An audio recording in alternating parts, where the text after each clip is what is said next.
महानदी जल विवाद समस्यार समाधान सहित सुरक्षा दिगरे राज्य सरकार तुरंत पदक्षेप नेबा लागि महानदी बंचाओ आंदोलनर दाबी।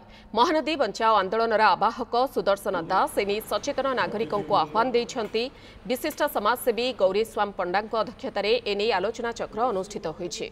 महानदी उपरमुंडरे छत्तीसगढ़ महानदी पानी को अटकाई दैथिबारु आगामी दिन में जल संकट समस्या सृष्टि हेबार आशंका रहिछि, जाहाकु नै उद्वेग प्रकाश पाइछि। सेहिपरि कलकारखाना गुड़िकर दूषित जल एवं वर्ज्यवस्तु महानदी पानी रे मिसिबा जोगु प्रदूषित हेउछि। आसंता जुलाई रे मुक्तितीर्थ पापक्षय ठारे महानदी बंचाओ सम्मेलन कराजिबो बोली आलोचना चक्र अवसर रे घोषणा करा जाइछि।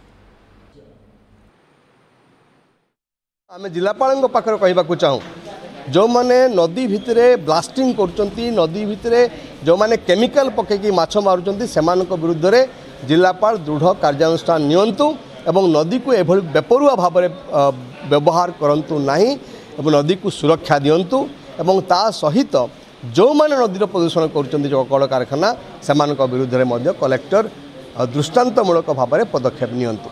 ये होची आजिर सम्मेलन रे आमर मत प्रकाश पाइछि एवं खूब शीघ्र आमे गोटे सुवर्णपुर जिला स्तरीय महानदी बंचाओ आंदोलन सम्मेलन करने को जाऊँ।